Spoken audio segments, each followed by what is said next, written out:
It's happening. It's happening. Hey, hey, hey, hey, hey. Wow, I'm in the new version of the live stream thing on YouTube. And I think we're live. Are y'all here? Let me know if you're here. Just hit up the comment section. I don't go live very often. Maybe wait a hot second since we have 2 minutes until it officially starts from what I said. Everyone's here. Okay, comments are rolling in now. Very tight, very sick. I do want to just kind of riff a little bit about okay, they're pouring in now. Here we go. Sam. Sam's sitting over there. And he's also here with us. Yeah. This is exciting. I need to go live more. You guys like this? You like this format?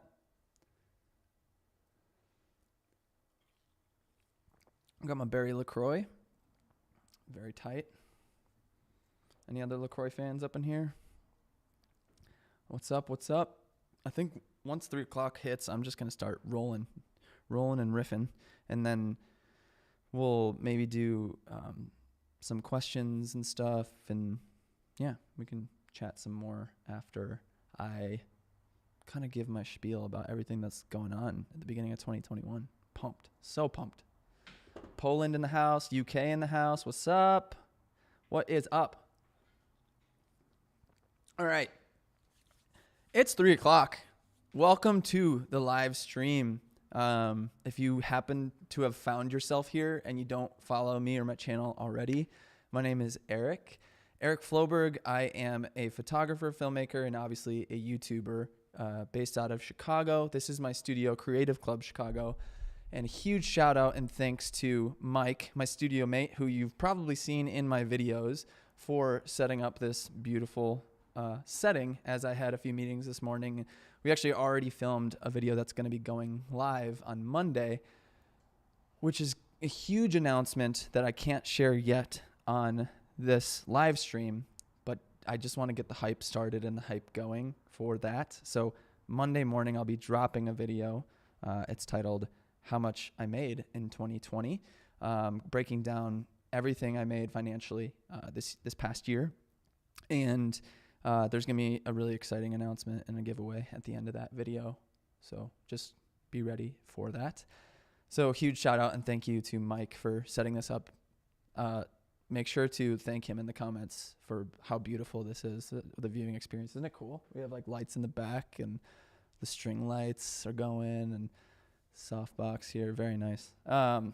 Anyway, yeah, the reason I wanted to jump on this live stream, like I said, I wanted to do more live streams like this in the future. I wanted to do some more long form, just kind of chatting with you guys, talking about what this past year was like and what I'm looking forward to this year, because there's just like really exciting things that are on the horizon.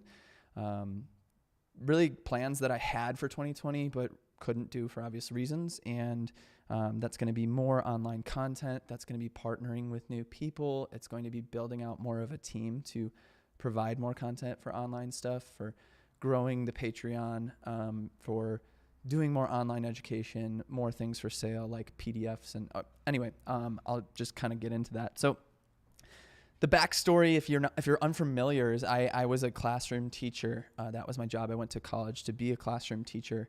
And I did that for 3 years. I taught at the junior high that I went to from 2013 to 2016. And I jumped to full-time in 2016 with my wedding photo and video business. And then subsequently in 2017, jumped to the YouTube game and started making YouTube content and realized the power of doing that just kind of for fun at first. And then realized kind of in the last 2 years, like, wow, this is actually a pretty substantial part of a business that I'm building. And so I've just kind of grown like deeply passionate about making YouTube content and talking about what a creative business can be like in today's age with making things online and putting things out on places and platforms like Instagram and YouTube and maybe even TikTok now, or what's the new one? The Clubhouse. I don't even know what that is yet. But there's just so many things you can do these days with building an online presence, and then like growing your business and marketing and getting free marketing for, you know, what's being offered, and even getting paid to kind of do that marketing. So, yeah, I'm at this place now where this YouTube channel is between YouTube and Patreon, and what you'll see in the video on Monday is from last year, it was half of my income, which is blowing my mind that this thing could be half of what I make in a year. And I never want it to just be a money-making machine. That wasn't really even the intention when I started. I just wanted to put stuff out there, and I wanted people to see and hear what I had to say. And yeah, it seemed like a good amount of people wanted to listen. So yeah, now it's turning into like I'm able to make money through ad revenue, through affiliate marketing in the description of the videos, and sponsored videos, and now the Patreon as well. So extra content at $10 a month, and it's crazy. There's like over 200 people in Patreon now. I made 36 videos there in 2020 for more content, more educational stuff to help people grow their businesses, specifically in the wedding photography, wedding filmmaking realm. And so all that to say, I'm just very, very excited about seeing other people kind of rise up and doing some of the same stuff. Someone I've kept my eyes close on, and if you haven't seen him yet, Chris Chu, his YouTube channel has been just blowing up recently. He's a photographer based out of the Bay Area in California. And if you haven't yet, go check him out. Chris, and his last name is spelled C-H-U, Chu.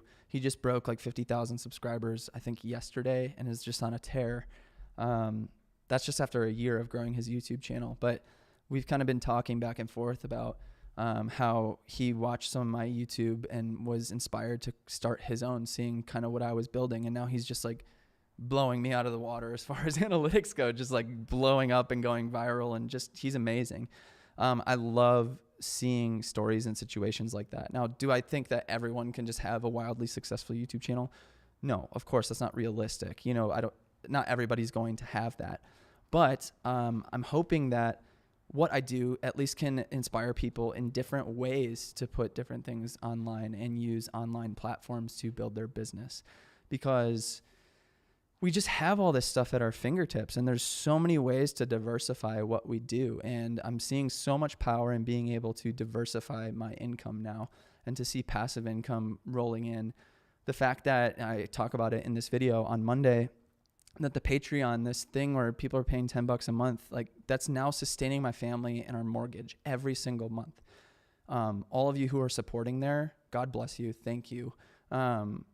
You are now paying for our mortgage at our condo every single month. That gives me a base to work off of and sustain my YouTube channel if I don't, you know, if I'm not making enough in ad revenue or sponsored videos to keep making the content I'm making.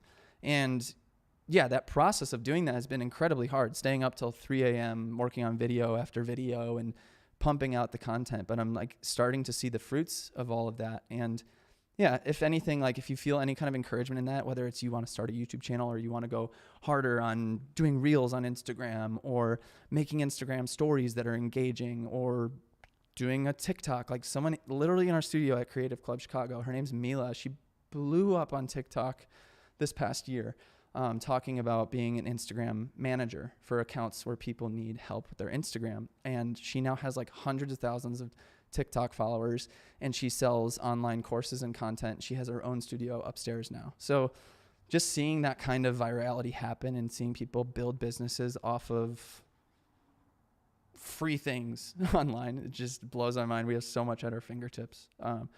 So yeah, that's kind of my rant. And because of that, like now that I'm growing this new thing, now that I'm growing more education, more things to offer, to give value to you all who follow along, I'm going to have to kind of step back a bit from weddings and just rein that in a bit. Now, all of my 2020 weddings are obviously pushed to 2021 as well, like everyone. So I think I have about 15 on the books, 15 or 16 on the books this year right now. And I'm ready to just like pull the plug and not take any more inquiries because I feel like it might be too overwhelming if I do. But yeah, it's just cool to be able to like, but if the whole YouTube channel just like crashes and burns, I can go back to that if I need to. I have that skill set still there if I need to fall back on it. And that's what I felt about teaching. Like I had the degree and I could always fall back on teaching if I absolutely needed to. And that's why it felt comfortable to go into wedding photography and filmmaking and jump into that full time. But then now it's like this new endeavor. Could it be that the YouTube thing might fall apart someday? Even if it does, like I said, I have these skills to fall back on with photography and filmmaking. So diversifying that skill set, diversifying that creative skill set has now given me the power to feel comfortable to like take the next step into something else. And so the way that'll manifest itself later on might be getting into real estate and finding more ways to do passive income. Maybe that is a little hint about what that announcement might be. I don't know. Coming on Monday, if you didn't hear the beginning of this live stream, dropping a video on Monday that is going to be a big announcement and giveaway. So maybe be on the lookout for that. Yeah, that's dropping on Monday at 9 a.m. So make sure you watch that right away. You might want to watch that right away to be in early. Anyway, I'm just really passionate about all this. I'm really excited about what's going to be happening this year in building what I've built and moving forward with that. Now that I'm partnering more with Mike and making this kind of content, him helping me produce some of this stuff, it's giving me the ability to pump out more videos to you guys, to create different setups like this. I kind of imagined going this direction in the studio recently and was like, man, that would look really cool because we have string lights up there. You'll see kind of where I normally shoot in a wider perspective. And this is my standing desk. I'm actually at my iMac in my standing desk, which I never work off of. I usually work off my laptop at the table. And this desk, like nobody's renting this desk here now. So I'm like, what if I kind of just take this over and create a new scene? So yeah, all that creativity is just so much fun. And like I said in the beginning, just kind of wanted to rant about that for a little bit and then just kind of dialogue with you guys a bit and answer some questions that you might have about things that I might be doing this year. Any questions about, stuff that I've already put out and information you've learned from me. So I'm just going to try to let the floodgates open a little bit. Mike is kind of helping me, have you seen anything come in that I is pressing to answer yet? Okay, cool. Drew said, just launched a Patreon, basically have no idea what you're doing. Friends and family encouraged me to. Yeah. It felt like something I couldn't do until I felt like I had a base on YouTube first and earn people's trust to then ask them for money for more content. But I'm like really hopeful that that's so helpful to so many people, that they go over there and can learn so much from it. Someone commented today that they just joined today and was like, wow, this feels like having a personal mentor, having the backlog that's there now. There's 36 videos there now, which is nuts. And that's just going to keep compounding. Like that's still just going to I'm going to keep growing that library. So you can go all the way back and check it out. But yeah, it's like this really cool low entry level of like most people can afford $10 a month. You're talking about cutting out your Starbucks. Yeah. And I'm always an advocate of just trying, like be willing to try and fail, be willing to, be willing to fire before you aim sometimes. Like that's okay. And course correct as it goes. Anyway,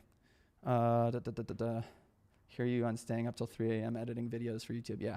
That's a grind that I'm like no longer on, which I'm very happy about, like keeping things within work hours now because I have Nami as my assistant. She does photo editing for me now. So that's really helpful with me being able to focus more on my editing during work hours. Hi from Germany, totally would recommend for the Patreon subscription. Thank you so much. Really appreciate you saying that. It's free real estate, so might as well. Pittsburgh in the house. What's up? Iraq? Iraq is in here? Come on now. Dude.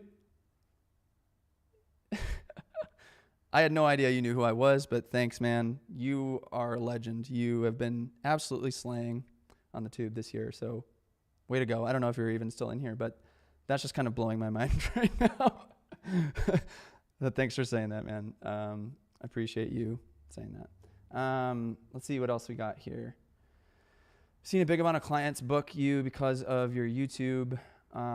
Yes. What's crazy is like wedding clientele now is like half of my wedding clientele now are other creative people, which is blowing my mind. Like getting inquiries from people who have followed me on YouTube for a while is kind of crazy. I thought that might happen eventually, but now it's like actually coming to fruition.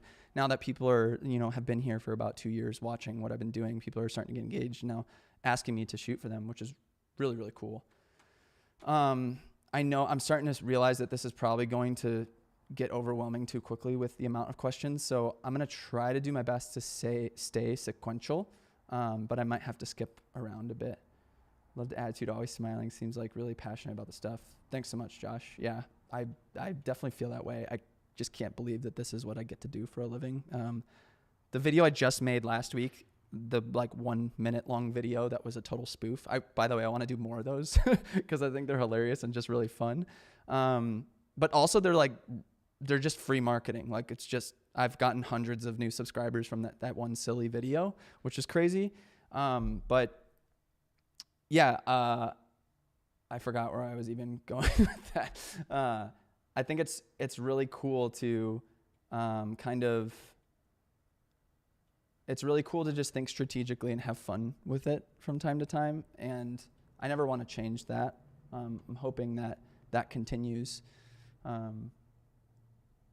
That I don't like stray away from being goofy and having fun with it all. So Michael says the hair looks fabulous today. Thanks, man. Michael gave me a hat that I took home. I should have brought it here today. He got me a hat that says Dad Life. So I got to wear it in a video sometime soon. Thanks for gifting me that, Michael. I appreciate it. Have my wedding bookings increased due to YouTube? Yes. So videos like my Yosemite film got a lot of views. It's up over 10,000 views, maybe 15,000 views now. And so if I've gotten multiple inquiries for Yosemite, I haven't booked any of the specific Yosemite ones, but I can say confidently that film and how much traction it's gotten has for sure booked me thousands in work. And I think that's because of a platform like YouTube that's pushing it to get more views, because on Vimeo it has like maybe 7,000 or 8,000, but it has double on YouTube. So I think it's really powerful if you put that stuff out there. Now it's a different strategy. Like I don't know so much of my channel if I need to be releasing my own wedding films on here anymore. Maybe that's something that I kind of just do on Patreon from here on out. But I know like my buddy John Bunn and Nick Miller, who run the podcast How to Film Weddings, they have crazy viral videos of like compilations and stuff that have gotten them just dozens and dozens of bookings because people found them on YouTube. So that is for sure something to think about. I still can't believe Eric commented on this. It's insane. Oh man, too fun. How to encourage clients to consider purchasing prints from you? Yeah, great question. I dive a bit deeper on this on Patreon, but the short gist of it is, and I mentioned it in one of my recent YouTube videos with PickTime, like the making 1,000 a month during the holidays, is really capturing emails when people go to that gallery and building that email list and then sending out emails with discount codes and giving your client a week or two to use a discount code after you deliver the gallery. That really incentivizes them to purchase with the discount. So making sure your margins fit so that when the discount is applied, that you're still making profit on that margin. So yeah.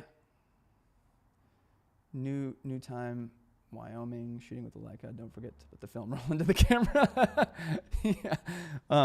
Multiple times I have completely forgot to load film into my Leica M6. I also did that when I collaborated with Mango Street. Daniel and Rachel were in town, and I thought there was already a roll in here, and I shot what I thought was an entire roll of Portrait 400. And when I went to rewind it, I didn't feel anything, and I opened it up, and it was completely empty.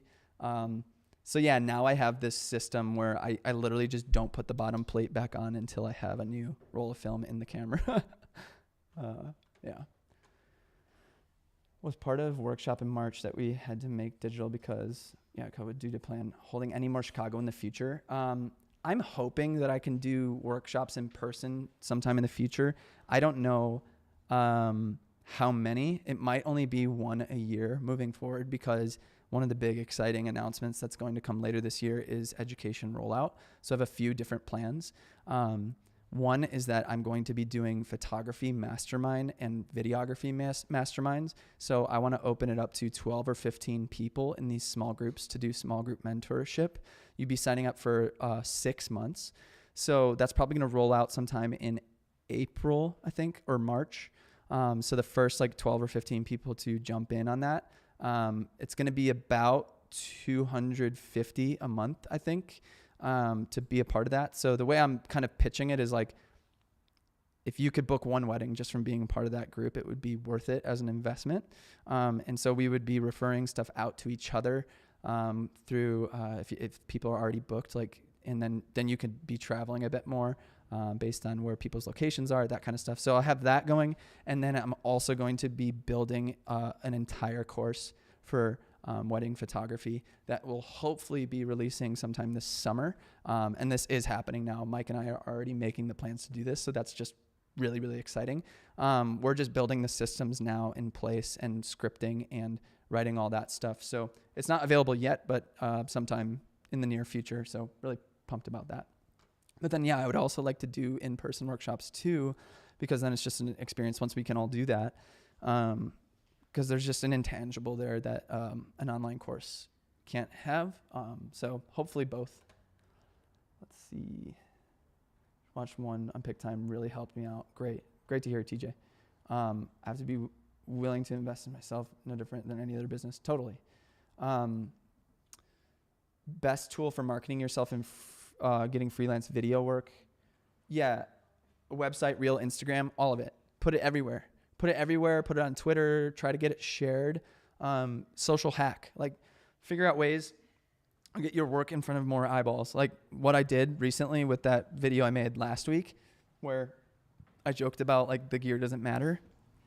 It now has like 20,000 views. It blew up. It got put in recommended, and now, like I said, a lot more subscribers came over, and now a lot more people are going to my website. A lot more people are watching my channel. A lot more people are exposed to my work just because I made something that was interesting or relatable. And the more and more I realize that with marketing on these platforms is like the relatability is what's so important. Like finding ways to relate to a crowd. That's why I'll feature like my kids melting down on my Instagram stories, or like Theo in a robe eating bacon in the morning. Like I did that once, and there was like a dozen people that responded being like, living the life, that kind of stuff actually encourages the platform to promote your stuff. So that's like, put it everywhere and then find ways to be relatable with extra content. When am I dropping the video about college? That's in the next 6 to 8. I have about 6 scripted right now. So, yeah, we're going to be hammering all those out very soon. So pumped about the college one. Speaking of real estate, how should I get started with my real estate photography business? Shoot a few for free. Reach out to some real estate agents. Tell them that you'll shoot for free. If they like what you produce for them, then say, okay, well, the next one will be this much. And then start promoting that like crazy on Instagram and tagging those realtors and trying to get them to tag you and talking about you with their real estate friends as well. Like treat it like wedding photography, in that you want to give them an incredible service. Turn around those photos like that. Look into shooting with wide angle lenses, with wide angle tilt shift lenses, and shooting HDR and compositing images. Study up on that stuff. I have a whole video on interior photography on the channel if you want some of those tips. Those are all going to be really beneficial to building that out. Also, if you want to follow Austin Sauer, he's my friend. He does a bunch of real estate photography. Maybe shoot him a DM on Instagram to get kind of pick his brain, see if he would be willing to share. Didn't sleep last night on a video edit. Yep, that's the life. Justin, what's up? Let's go over join right now. What's that in reference to? I don't remember. Sorry, I don't get that reference. Pretty far back. Okay, I'm going to start going a little bit quicker on these, hopefully. Video on why gear doesn't matter is so funny because it was so true. can you create a project with a very entry-level setup just to prove that gear really doesn't matter? I'm very interested in doing that. I would actually love to make a video that talks about why gear doesn't matter. That's like shot all on iPhone. These are all ideas. They're not always going to come to fruition, obviously. Like ideas for YouTube videos and online content creation, it's not always going to come to fruition. But I would love to do a short like that. We've even talked about making an entire video where we shoot it on a crop sensor DSLR, like a T3i or something, and don't share that until the very end of the video. Like all of this was actually shot on this entry-level camera. So yeah, potentially West Africa in the house. What is up, Ghana? How many long-term personal photo projects going on? Yeah, I have kind of an archive of all my film photos on a separate Instagram called Nostalgia Cache. So that's always kind of going in the background. I do, like after this year, once I've built out a lot of education and growing the YouTube channel and Patreon more, I would like to, I think, step back and start getting into more of those personal projects.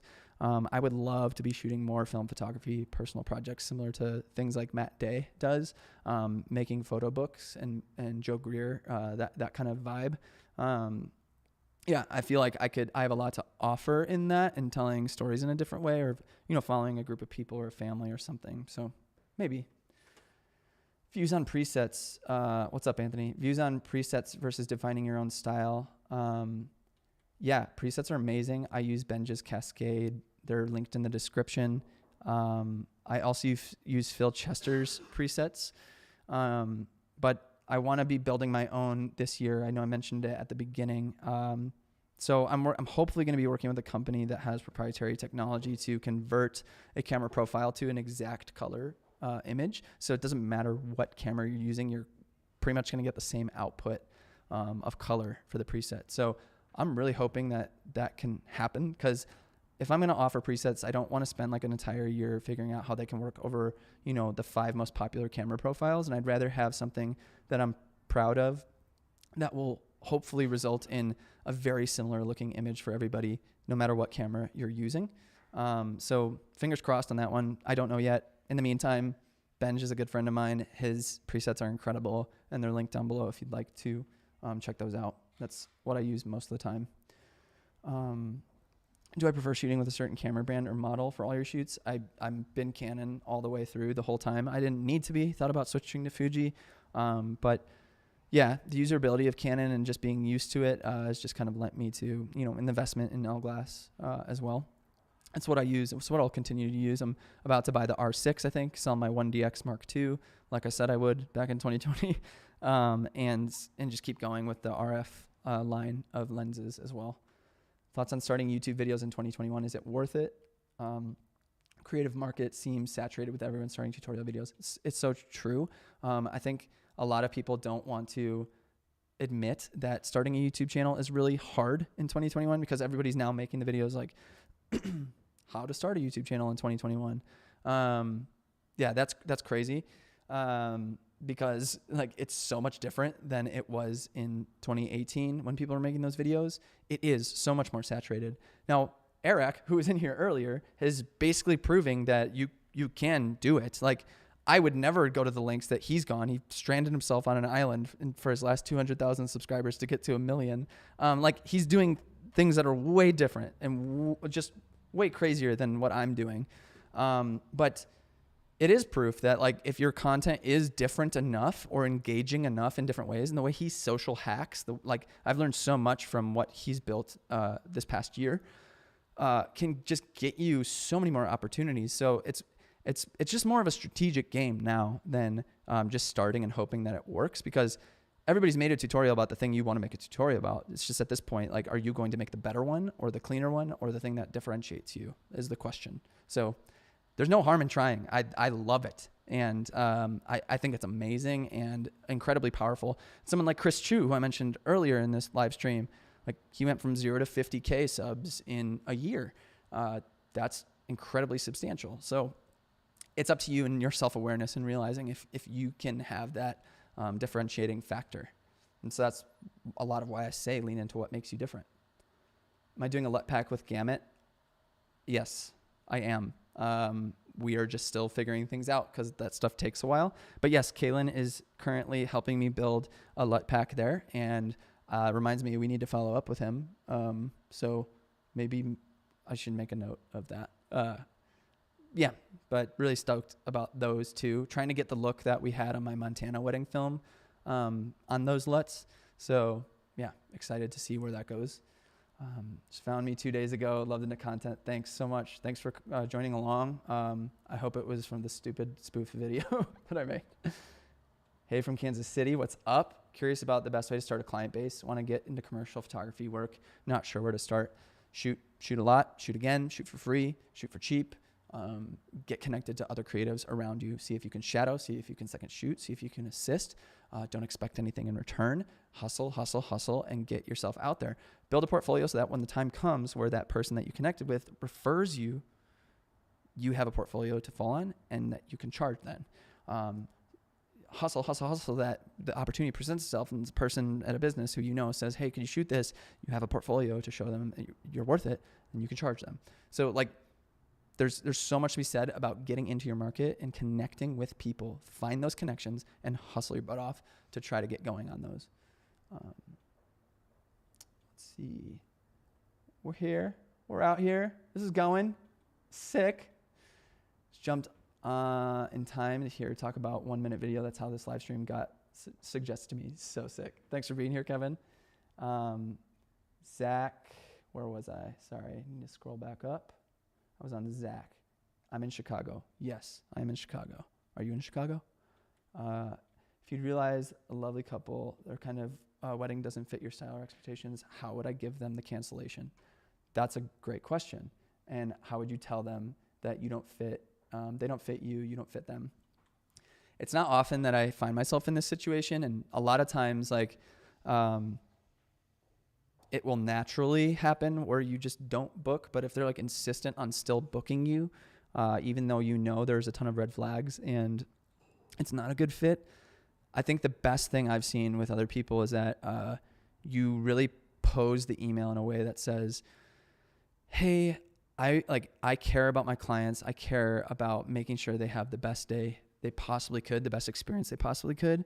And from like our interaction so far, I'm just feeling like I can't offer that to you. So really just putting it back on yourself. Like, I don't feel like I'm going to fulfill what you want based on your preferences and what you've said, because that's just not how I function as a business. So I think you would just be much better suited and would have a much better experience with somebody else who can offer, and whatever that differentiating factor was, who sells albums, who will stay for 14 hours or, anything that you don't do. And just kind of putting it back on yourself so that it softens the blow a little bit. I haven't had to do it much. I've only done it like 3 times in my career, but I'm glad I did, because I was seeing a lot of red flags that, in post-production was probably going to be a lot to handle. So, whoa, Athens, Greece in the house. What's up, George? That was crazy. Love the Yosemite film. Thank you. Please keep uploading wedding videos. Okay. Yeah. I'm hoping that a lot more of my wedding films are just like, I'm just hoping to diversify them even more with storytelling, with like getting crazier with, getting old footage or splicing personal footage and building stories based on travel and getting way more creative with them. So yeah, ultimately it's just going to come down if I feel like it's going to inspire people, then I'll probably post it. How do I go about sharing couple stories and videos? Do I include it in your contract? About sharing them online. Yeah. I make sure that I have the copyright to share all of my work no matter what. And if they don't want that, then they have to sign an NDA, a non-disclosure agreement, which I've actually never done. But if I did, it would be in the thousands of dollars, because my ability to not share that piece of work isn't my lack of ability to market myself in the way I normally do. So I would make sure that they know that, and that's the expectation, that you get to put that online afterwards. Otherwise, as far as telling their story that's unique to them, I love sitting down and like having deep, meaningful conversations with them, talking about their history and their past and, what's precious to them, and people who have come and gone in their life. And, like a lot of times if there's a grandparent or a parent that has passed away, like that's usually a really integral part of a wedding film and a wedding day. And so I love being able to dig into those things to know that about the story, because so often in a wedding film, it's just all joy, it's all happiness. And sat in on Levi Tiarina's class 40 years ago where he said, everybody talks about wanting to do wedding stories. And he's like, I'm here to tell you that wedding stories are actually garbage. Like, the story of a wedding is not good.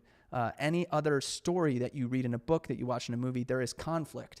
And you like never really see conflict in a wedding film. But I kind of push back on that and saying there can actually be conflict in a wedding film. Like Max and Michelle's from this past summer in Montana talked about Max's grandfather passing away and how it was so important that they were there on that location. They didn't plan on doing it, but since COVID happened, they pushed it to Montana. And since they pushed it to Montana, he said something in his speech to everybody at the reception. He said, it just felt like it was supposed to be like this all along. And it's like, that's so profound in light of grandpa passing away, and including his mom's speech the day prior in the rehearsal dinner that said that he would have been so happy to be here. Like, it all came full circle, and then you see conflict and resolution there. So like, if you don't press into those things or know that they're happening, you won't be able to actually build a storyline that is significant, that isn't just happy, happy, joy, joy the whole entire time. That might be the case for most weddings, because most weddings are, but if you don't give yourself the opportunity to press into those things, you'll never find that kind of tension or that kind of conflict. So I hope that's helpful. Would I suggest uploading to YouTube and Vimeo for wedding videos? Yes, I would suggest both. YouTube is a search engine. It's a Google search engine. So I would be posting to YouTube and titling that venue so that you could get that search term for that venue. If you have the best wedding film for that venue on YouTube, any couple that's going to search for that wedding venue and a wedding film will find your film, and it will point them to your website, which should be linked in the description. Vimeo, not so much. I just like using Vimeo as a place to deliver to clients and then using it for embedding on my website because it doesn't look as tacky as a YouTube thumbnail embedded in the website. So it just looks cleaner, looks more professional, that kind of stuff. Looking to move to New York City, from New York City to Texas or California. Any advice how to start up a business and build clientele again? Had just mentioned that a little bit ago with the Kansas City question. Like, get out there, work with local people, build your portfolio, connect with people, connect with planners and people in the industry. If depending if it's wedding, like, talk to wedding planners, get to know florists, get to like start collaborating on styled shoots, that kind of stuff. If it's any other business, any other kind of connection you can make. If it's YouTube, you go and find and try to collaborate with YouTubers. They don't want to collaborate with you because you're too small. Okay, you make a video that's parroting them, or they have to see it and they want to share it on their social media. And like social hacking, similar to what I said earlier with Eric, like punching up and finding ways to give value to other people who might want to share your work as well. That's my best advice. Have I already tried out the R5 for photography? Nope, I have not touched an R5 yet, which is kind of sad. But I have touched an R6, and that is what I'm going to be purchasing next as kind of like a YouTube on-the-go camera, so I'm not always lugging around a C200, if that makes sense. What is the most underrated pizza topping? Wow. Well, my favorite pizza topping is pepperoni, so it's very popular, obviously, but that might make it underrated. So... Pineapple. Nope. Pineapple doesn't go on pizza. Eric laughed at my joke. Life works. That's awesome. Will I ever switch to mirrorless and use a smaller cinema rig? I'm tempted. Yeah. But we just got an easy rig. Would you mind busting out the easy rig? Mike's going to go grab the easy rig. We just bought this thing. It's a beast. If you haven't seen it before, I'm going to go ahead and like throw it on. It's like a backpack that has a huge metal arm, and then it has a string that comes down and hooks into the C200. You'll look like a crazy person if you shoot it at a wedding. I've only done it once. I borrowed my associate's easy rig for Mark and Molly's wedding, which was that upstate New York wedding. If you've seen that up in the cabin in upstate New York. We wanted one because the C200s are so heavy. This is what it looks like, if you've ever seen this. And I'm going to go ahead and just clip it up like this. And then you pull this guy down. And, it probably won't work on my rig because this cheese plate's on here. But you clamp it like so. And then, yeah, that's good enough. And so it just kind of floats like this. So I would have a monitor on here too, but you can adjust, my bad. You can adjust the tightness on the back to be like really taut like it is right now, or you can have it be really loose and you can kind of drop it to your hip. But I love this because it puts all the weight on your hips, and I'll start shooting. I don't care how I look on a wedding day. Like if a couple really doesn't want me to be distracting with this, like I don't have to wear it during a ceremony at a church or whatever. I could just be on a monopod there, but I'm going to want to use this for commercial work. I'm going to want to use it during portraits. I'm going to want to use it if we're running around town, because if I'm going to shoot on this kind of body, or even a built out like huge R6 rig or R5 rig or something like that, I'm still going to want to like put the weight somewhere else. I'm just getting too old for this. We're really pumped to have this now. We'll be using it for commercial work, for stock footage. We're about to partner with ArtGrid on stock footage. So anytime we go somewhere, we'll be making stuff like with the Easy Rig, and it'll definitely be featured in videos soon. So, and you'll see how it looks. It gives like a floaty look, not like a stabilizer, but kind of that documentary style that I love so much. So yeah. Let's see. Talk about the podcast. The podcast. We are dropping a podcast January 21st. My associate Steven and I are collaborating on that. Steven is going to be producing the entire podcast, which I'm so stoked about. We originally titled it Slow Burn, so I put a little sneak peek on that at the end of the Portrait 400 video we made a few weeks back. Said like, check out like coming soon podcast Slow Burn. We didn't realize we didn't do our research well enough. There's an enormous podcast called Slow Burn. And so we recorded our first 4 episodes, and we did the first standalone episode ourselves. And then we had Benj Heish, and then we had Mango Street, and then we had Jack Coyne. So like really exciting guests so far, but it was all under the name Slow Burn. So we nixed that, and we actually came to a conclusion today that it's going to be called now Rally Caps. So the whole idea is, in the 9th inning in baseball, if you're down by a lot and it's like looking really hopeless, you put on your rally cap, you turn it up, you turn it backwards, you flip it inside out, and it's just this whole change of mentality of like having enough hope for the long haul that you guys are in this, you still have a chance to win. And so that whole concept is like it might feel really hard building a business, a creative business, but that long haul and that attitude is what's most important. So very excited to be dropping that. On the 21st will be our first episode, and then those guests will be following suit after that. So be on the lookout for that. I'll be sharing it on YouTube. I'll be sharing it on Instagram. And so you'll have the links to go to Spotify and where else does it go? Wherever podcasts go. But yeah, like I said, Steven is going to be heading up all of the admin on that. So yeah, he's going to be producing it all. Nice. Watching on the freshly built PC. Very sick. Daniel, what's up? Such a shame. Oh, yeah. Yeah, man, just shoot me a DM, like shoot me a video DM or like a audio message on Instagram, and we can hopefully reconnect. Sorry about that, man. Gabriel says, hi, Eric, what gravitated you towards weddings and finding your niche? I kind of fell into weddings. Honestly, my story is that like I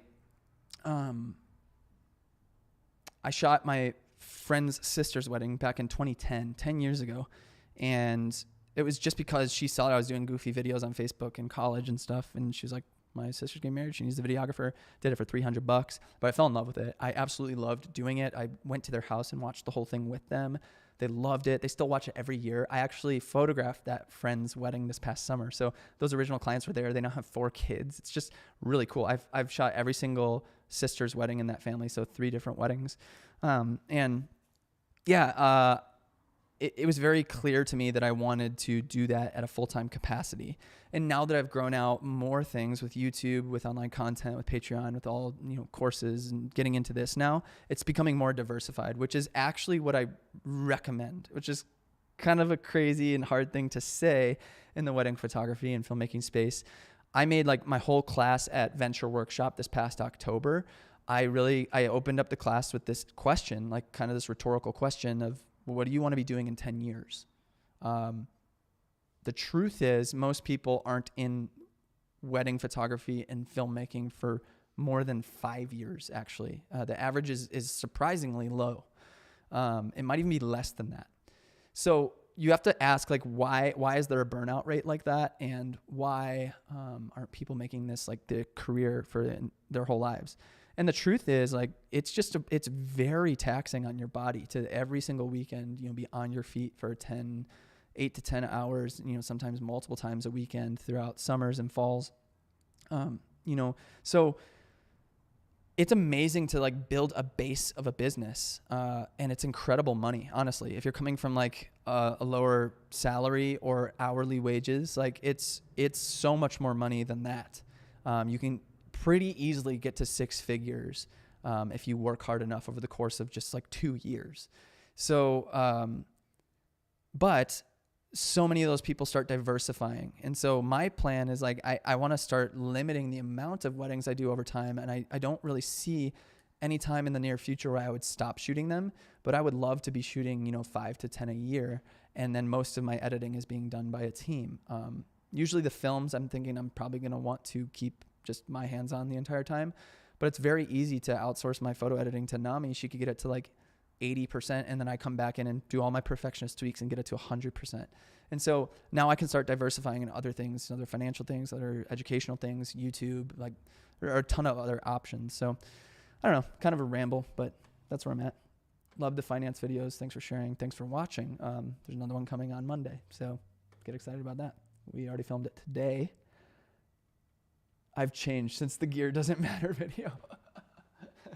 Oh man, Matt Diavella commented on it this morning and I just about crapped my pants. It was awesome. Tips on finding models for portrait photography other than friends and family for people who don't have a huge network. Yeah.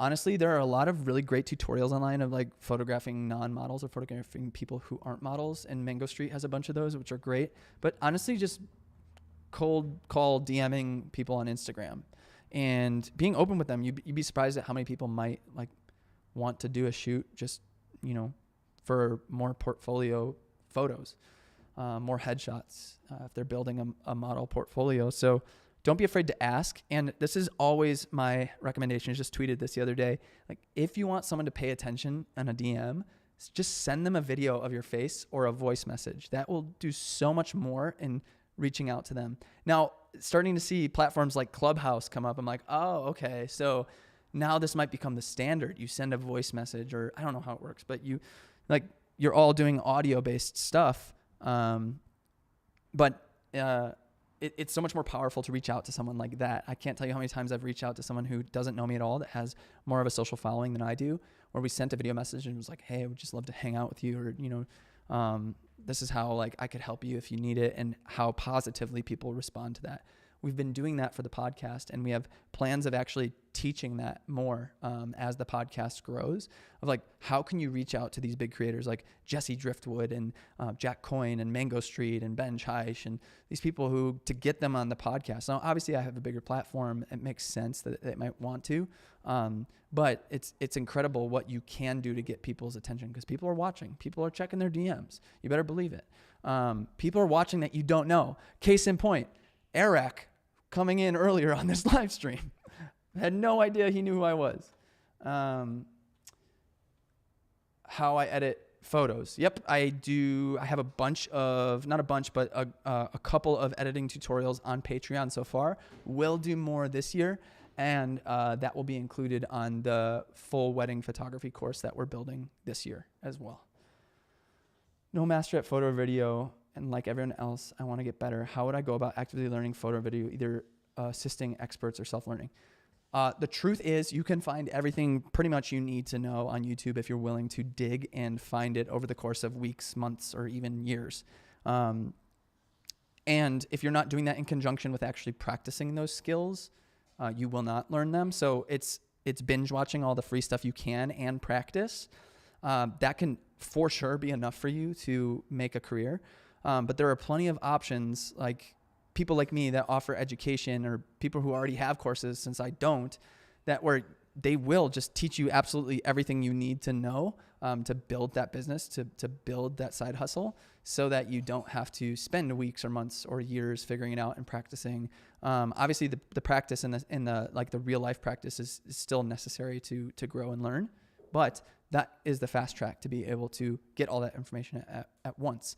And so that's why courses and things like Patreon are so important, because like to me, I actually I don't do that stuff. I am subscribed to 2 Patreons, but I don't buy really any courses. I'm completely self-taught, and I just find free stuff online all the time. So I like to give people options. Like, yes, I have a completely free platform here on YouTube. I have $10 a month on Patreon. I'm now going to have the small group mastermind group for photo and video every 6 months. I have the online course. I have options. Like if there's different gateways to entry, and you'll still get value no matter what. It's just depending on what value you're willing to invest in and what makes most sense for you. Retouching and listening here. Nice combo. Hey, Eric, how do you handle an Instagram account? What's up, Kevin? How do you handle an Instagram account to balance work with personal? 2 accounts, but I've been waiting to unify for a while. Honestly, like when it comes to Instagram, I just post what I want to post. Honestly, I'll post things to promote YouTube videos. I'll post some of my favorite work for wedding photography, filmmaking, portraiture, things that I think are valuable to share with the world. That's how I feel about it. Nostalgia Cash is a completely like personal project. I'm thinking of ways to potentially monetize that in the future with like a print shop or something. But a lot of that just exists as like, this is my art. This is my work. This is my love, my family. So that one's just more out of passion. And I have a running Instagram as well, which I barely post on. My ankle's been tweaked recently. It's really sad. I can't run. But yeah, I think Instagram stories and reels, like that's a much more interesting thing as far as marketing goes. I think the post days, like needing to post every day, that's just kind of over. That's fine, but like, are you really going to book work if your stuff isn't like profound in images? People are just kind of desensitized to that. So video is becoming so important. That's why I really like want people to learn how to do video. I'm constantly telling people like learning how to do video and picking up a camera and knowing how to do that is so important to be able to market yourself on these platforms, because that's what people are watching now. So yeah. How long was it before I felt content with the work that you were delivering, or at least felt that it was something I could be confident about? It took a solid 4 or 5 years, I think. I think once I started my YouTube channel, that's when I started feeling confident. And when I started posting in a Facebook group called Looks Like Film, and people were starting to resonate with some of the creative portraits I was taking with tilt shift, with double exposure, that's when I felt like I was starting to get onto something and finding my creative voice. So, but I've seen other people do it in a matter of 6 months. So it's different per person. But for me personally, it took about, I think, 4 to 5 years. John Bunn in the house. What is up? Guys, go subscribe to John Bunn, that account that said Floberg, please. He's the best. We've been mentoring each other. He's like a total guru. I mentioned him earlier. He's one of the hosts for the How to Film Weddings podcast with Nick Miller as well. But yeah, John has a channel that he's going to be investing in a lot this year. So yeah. Martin says, yes, Joe Greer vibes with those film shoots. Yep. Yeah, he's unbelievable. What am I streaming on right now? OBS? Yes, I am. And I know nothing about it. It's just Mike who is helping me with it. It's 720. Is it still 720? Or can we go to 1080? Or is it just going to, yeah. 720, it's streaming what? Streaming flawlessly. Sick. Yeah, that's what I honestly like. I'd rather have it not glitchy and a little bit lower resolution. How do I suggest going about being a second shooter for a photographer to get experience? Everyone where I'm located requires you to have a full frame double slot camera, which you can't afford. Yeah, so at that point, you need to then rent that camera if that's going to be the qualification and shoot for free, or come at it in a way that's like, I'll just assist you and I just want to shadow just to get to know them, or I'll be a third shooter and I don't need like, you can use some of my images, or I don't need to keep my images, just to get experience and get to know people. Really finding the value in giving value to other people and not just yourself in that situation is what's going to help you like start to rub shoulders with people in an industry where you are, so that you can start getting jobs, building a portfolio, And then like whatever job you have now, start saving money so that you can start investing in gear like that if that's going to be the standard of what people are expecting of you with second shooting. And then, blow them away with helping them on the day. Like I had the chance to second shoot for a really good Chicago photographer because his wife was pregnant and she wasn't able to shoot that summer. I shot 4 weddings with him, and I like did my absolute best, and I was so helpful and was a great attitude, and people liked having me around. And so he started referring me actual wedding referrals where I got to be the lead. And then I booked a full-on photo video wedding in Chicago that paid $5,000 or $6,000. And I was like in the Chicago market then. Recommended lens. My go-to, and most people's go-to, the 35 1.4. This is the Mark 1. A lot of people have the Mark 2 EF. There's no like really solid good 35 RF lens yet, I don't think. But that is my go-to, either the 35 or the 50 prime L lens. How do I make sure to maintain work-life balance as a freelancer? Have hours.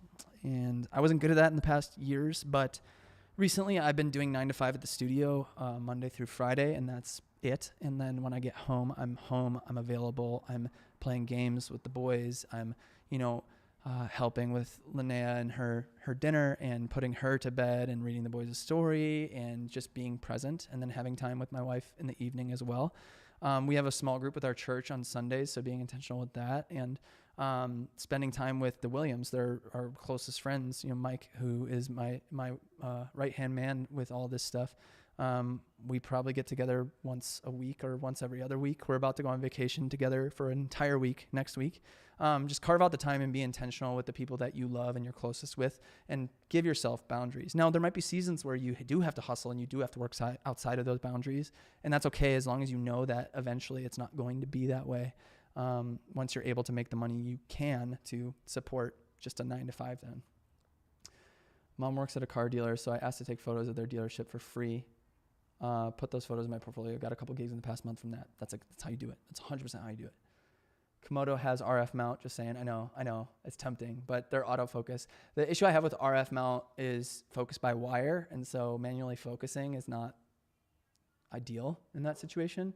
So even if I had an RF mount, I would probably want to adapt to EF with existing glass so I could manually focus easier, so it isn't delayed. What's up, Fran?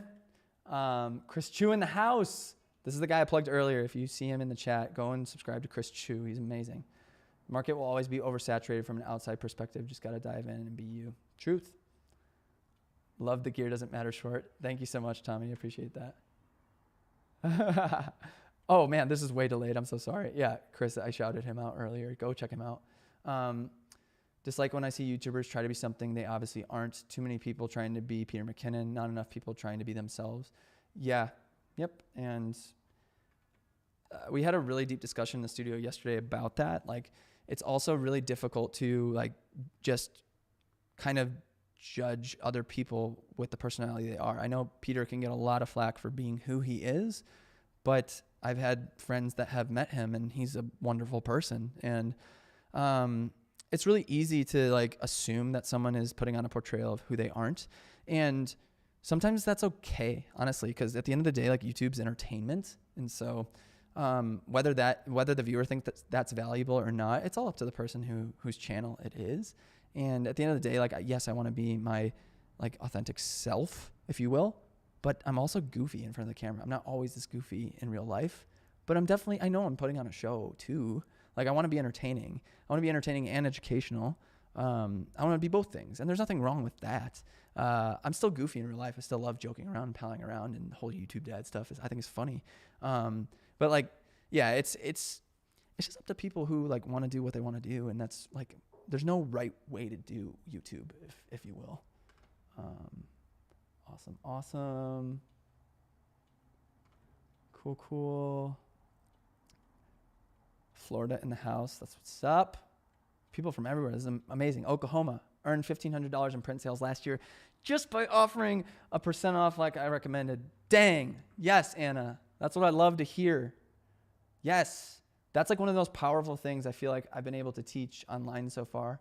That's why I want to partner with PickTime more, because man, the power of print sales with a discount code. Like, it's that simple sometimes, just to get a little bit more revenue in so you can invest back into your business. Like, it's insane what is possible in that. Israel in the house. Wow. What's up?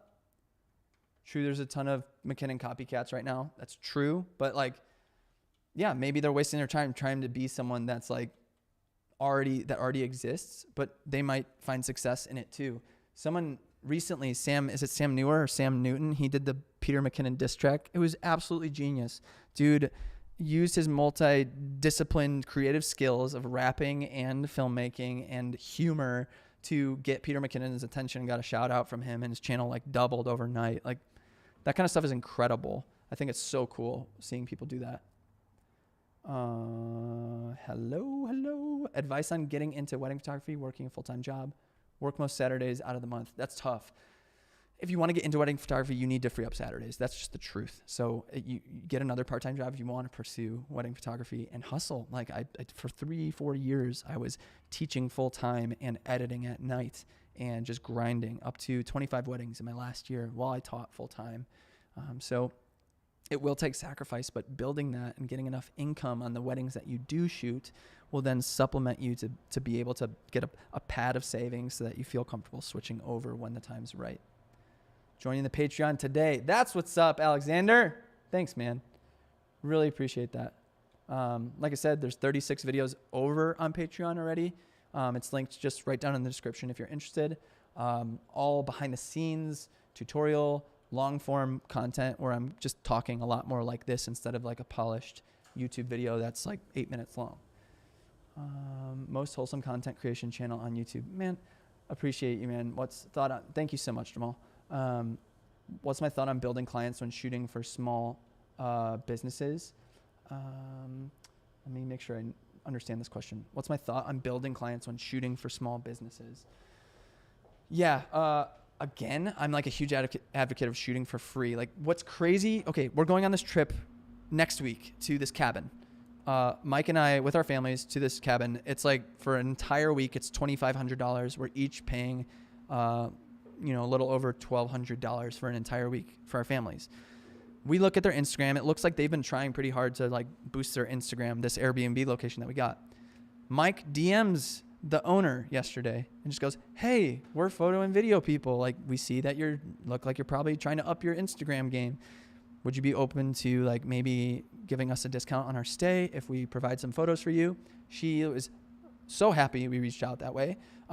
We thought we might get more out of it. She was willing to do $300. We're like, hey, it's $300 off. But then she's like, we actually want a lot more photo and video content once it's green again in the spring. So it's looking like she's probably actually just going to, especially after we give her the photos that we're going to give her, she's going to be like, oh, no brainer. I'm going to hire them in the spring. So we'll probably have this whole vacation for free. So I love the idea of social hacking this kind of stuff. Like, look at their Instagram, look at what they need, fill a gap. You don't have to do it for money at first. You don't have to have a portfolio that's, so worthy that they're willing to spend thousands of dollars right away.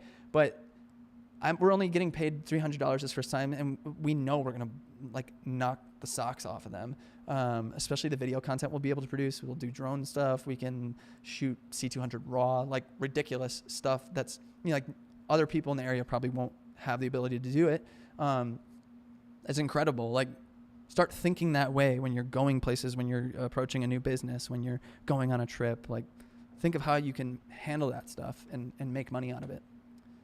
Am I using a diffusion filter? I am. There's a Pro Mist on the lens. What is it, Pro Mist 1/4 or 1/8 on the lens? 1/4 is on the lens. It's like the stronger, vibier one. Now you have like the Moment Cinebloom as well. I need to try those out. Those look amazing. Diffusion is life. It's like makes it bloomy and like misty and soft. It's okay to be inspired by someone like McKinnon. There's just so many trying to rip his style and it just feels wrong for them. Yeah. And they might not find success because they are just like, there's no creativity and uniqueness in their voice. And so that's why, again, I'm that firm advocate of lean into what makes you different. What can you bring to the table that's different? Pro Mist filter. Yep. Don't do wedding stories, but produce engagement stories to show at receptions. The audience and couple love them. That's awesome. yeah, thinking creatively like that will get you more work, undoubtedly. Everyone in that crowd knows someone who's going to get married or are getting married themselves. You are just advertising for yourself. That's genius. Dan Voss. Dan used to rent in the studio, and he's like just crushing it on his own podcast now. Miss you, man. If I love my Leica, why not an SL2 instead of Canon? It's way more expensive than I need. I don't need the SL2. I have a C200 that can shoot RAW. I don't feel like I need to switch over to Leica because it's Leica. The usability is fun, but that's like all I would need is the film camera to do that. I bought this thing for $1,400 like 3.5 years ago. It's now my model now retails for $3,000, which is insane. So it's already like made its money back. So I just don't feel like I need something that expensive, just for usability. Seen this. Yeah. I already talked the Sam Newton King video. It's hilarious. Can I do photography if I work most Saturdays at my full-time job? Like I said, you're probably not. Like, just being completely honest. If you got into small weddings or elopements, maybe throughout the week and Friday, Saturday weddings, but you need to have Saturdays off. That's just the truth of the matter. So maybe you switch up your work schedule with your boss for the week. Maybe instead of doing Saturdays, then you switch to, more days in the week and you don't do Saturdays. How many deep dishes did that cost? Like deep dish pizza? I don't know what it's referring to anymore. Oh, the Easy Rig. Yeah, lots. How far behind am I? That's what's from the Easy Rig. Jeez, I'm so sorry, guys. I know. I'm just trying. Should I skip down to now? You can answer the questions later. Oh, yeah, that's true. I can just do it in the comments later. Easy Rig. Just looking at a quick release for the Easy Rig. Didn't know that. Let's see. How do you find your voice and style in a saturated space? I'm gonna say it again. Lean into what makes you different. What are you doing differently than everybody else in the crowd? Are you making video content? Are you shooting with a different, unique lens? Are you making your images look different than everybody else's? Like, yeah, Pro Mist filter is a cool thing to do, but now everybody's using these diffusion filters. Like, it's the trendy, vibey thing to do. Am I going to still do it? Yeah, I am.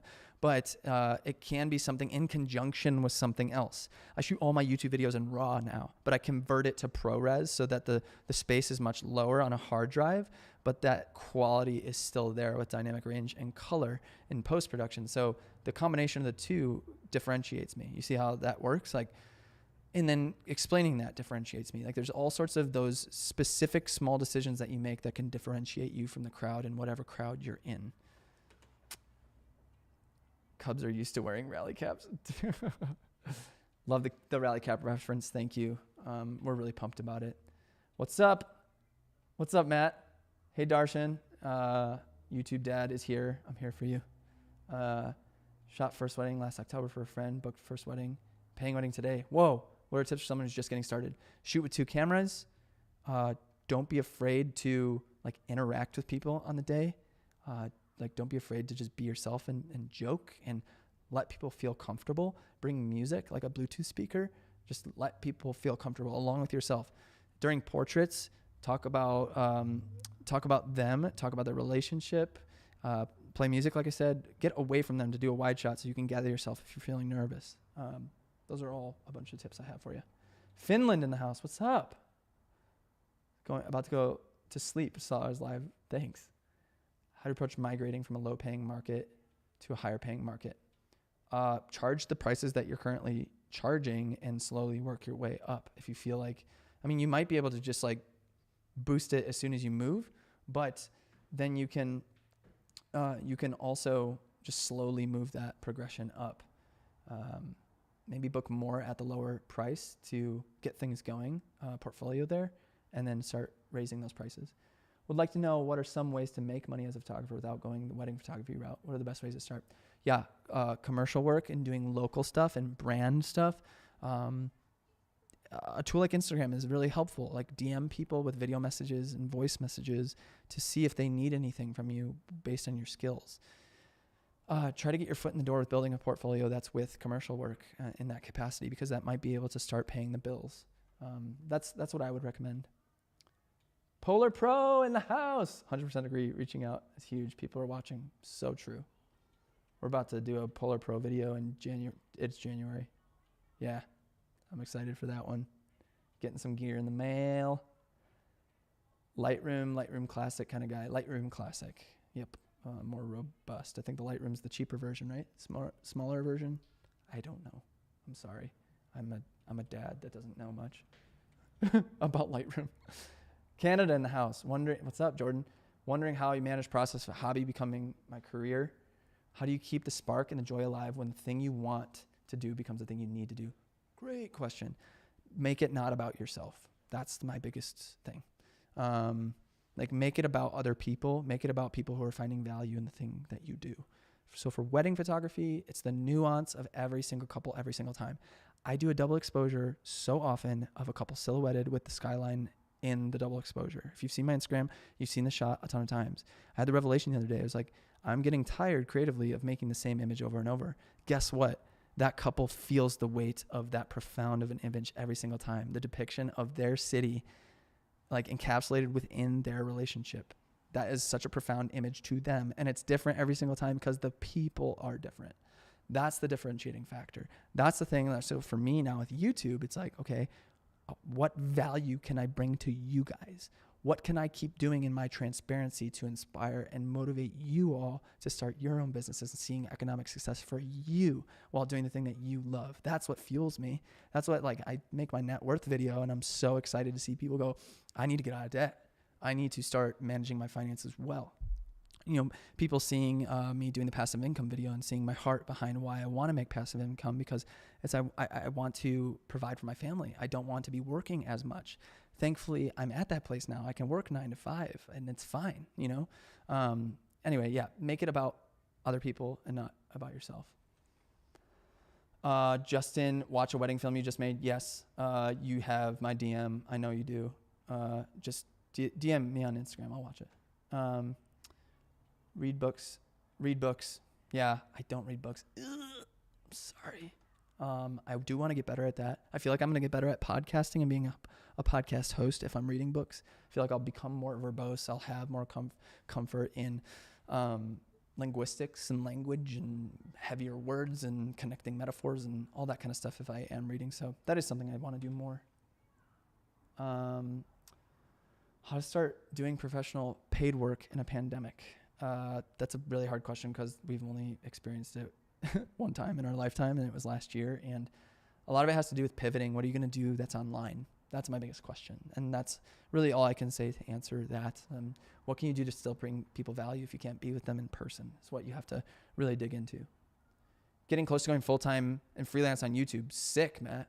What's the story of transitioning into more YouTube-centric business? And do I have any tips for the transition? Yeah, great question. So Patreon has been so helpful in this with people paying $10 a month. There's now 200 people over there. So after Patreon takes its cut, I get about, at this point, $1,800 a month, which pays our mortgage. So that base that I'm able to work off of can then give me the ability to make more YouTube content and grow this thing more. And sponsored videos are starting to become that thing where if I can land more contracts with sponsored videos that I think are incredible partnerships, then I can start making more content, doubling down on content and making that sustainable. But affiliate marketing is really helpful with commissions with those partnerships. And just like building a channel that's diversified. So that's really what I'm doing this year, diversifying that income more. So more Patreon content so that grows more. Then mastermind for small group photography mentorship and wedding filmmaking mentorship. And then courses. So finding digital assets to sell, as well as presets and LUTs and things that are going to bring value to people who are watching, who will be able to make money off of the things that I'm able to give to them. I don't just want to sell junk. I'm not interested in that. That's why I haven't sold presets. I could have made crap presets a long time ago and sold them, but I haven't because I want what I sell to you guys to make you more money. That's all I care about. Like, at the end of the day, I won't be able to live with myself if I'm selling you things where you can't find more economic success in what you're doing if it wasn't for what you purchased from me. Like that's all I care about. And so again, it's that whole mentality of philosophy of your why and caring more about who you are serving with your business, whatever capacity that is, that can be the most sustainable thing in helping you grow to what can be your full-time job. Free apps or programs to edit videos. DaVinci Resolve. Get it now. DaVinci, DaVinci, Resolve, RSOLVE. DaVinci Resolve. Go get it. It's free. Then they have a paid version that's $300. It's where you should, yeah. Can you edit videos with Photoshop? I don't think so. Yeah, go get DaVinci. It's important to be in front of the camera. What are your tips for video camera shy videographers? Get creative.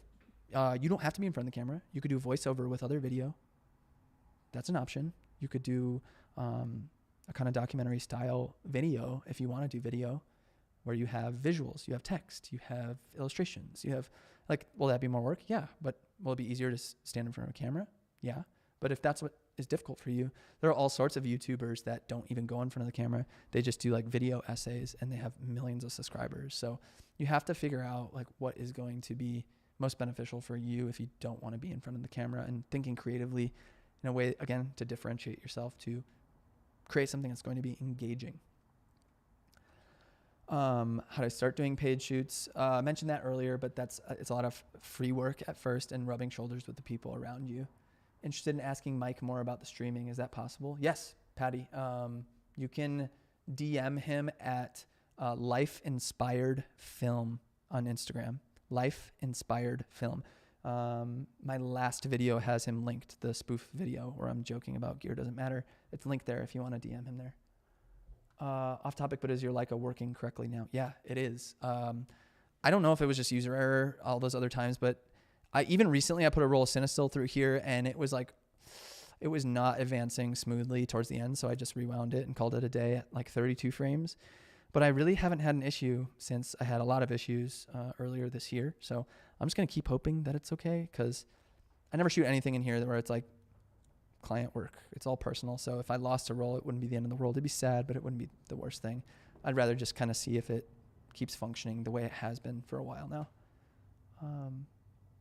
Go and play a song in the piano in the background? No, I can't. I'm sorry.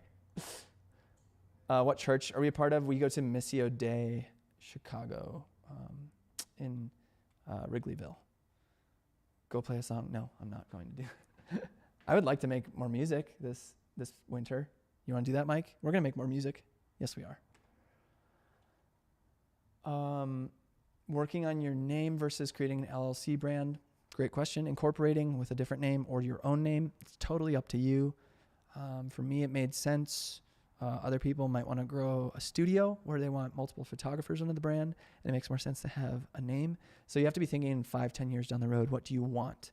And if it's something that's bigger than yourself, then it might make more sense to make a brand that's something other than your name.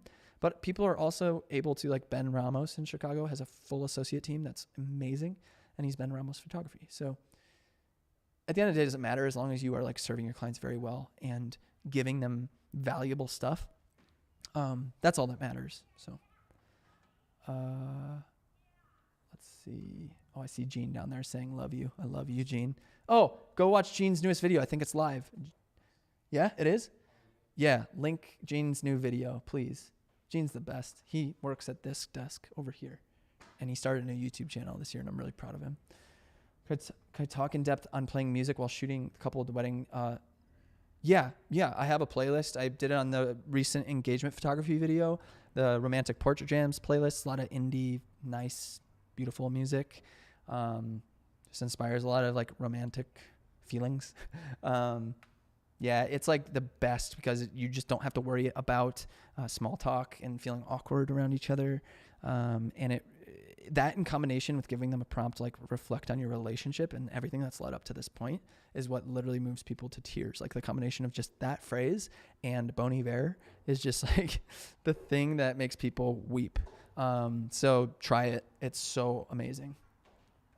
New sub. What's up? Thanks for joining. You're part of the squad fam now. I haven't said that in a while. Squad fam. Okay. I think I need to start wrapping this up. I'm so sad that I have to, but I need to start wrapping up my day and getting back home to the fam. I hope you guys understand. I will do my best in the next hour to hopefully respond to a lot of these. I think I'm just going to fly through them real quick to see if anybody. Q is in here. Yes. Q. Yes, of course. Yeah. Creative blocks all the time. Yes. It could be really hard, but write out your ideas and goals. It's so helpful. Sam Lucas in the house. What's up, dude? Yeah. So yeah, I'm just going to kind of close this out with, what I said at the beginning, and it has to do with creative entrepreneurship and really what inspired doing this live stream today. There's so much available to us in today's age in 2021 in creating a business online.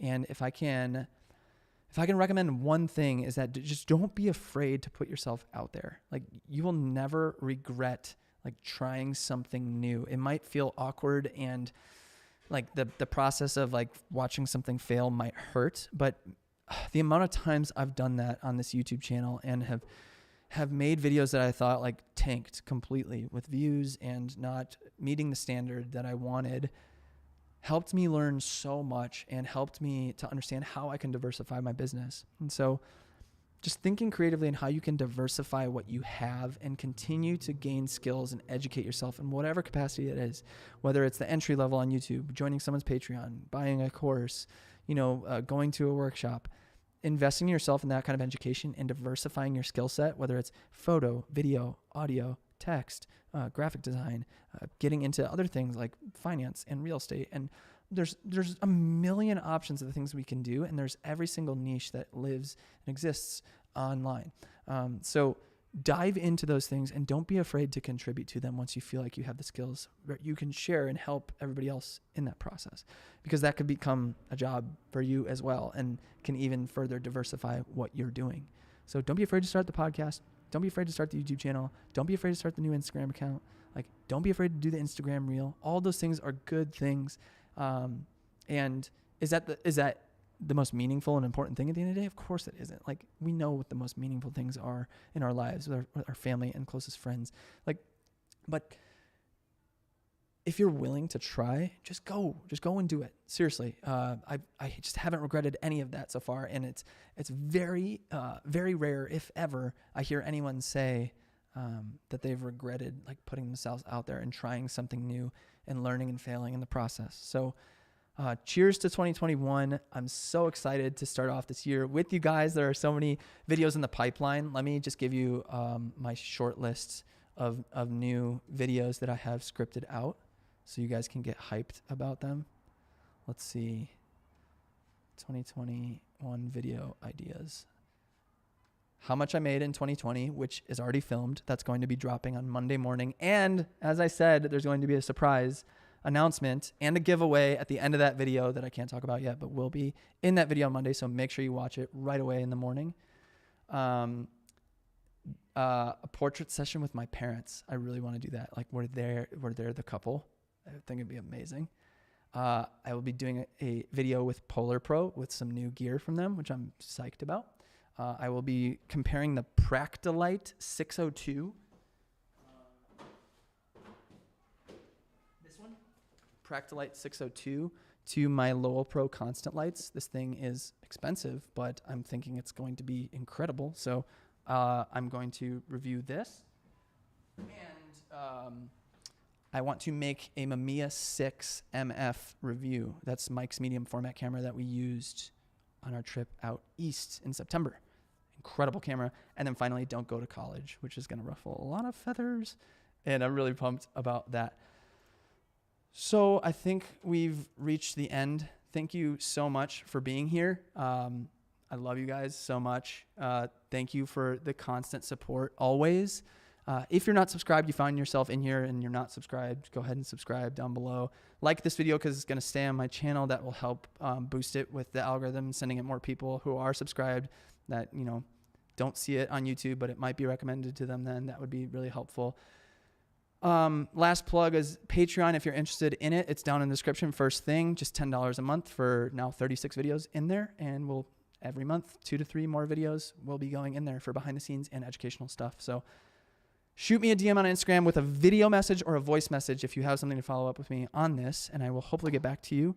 Thank you so much for watching, guys. I will catch you on that next YouTube video, which is probably going to be Monday morning, and you need to watch it. Okay. Love you guys. See ya.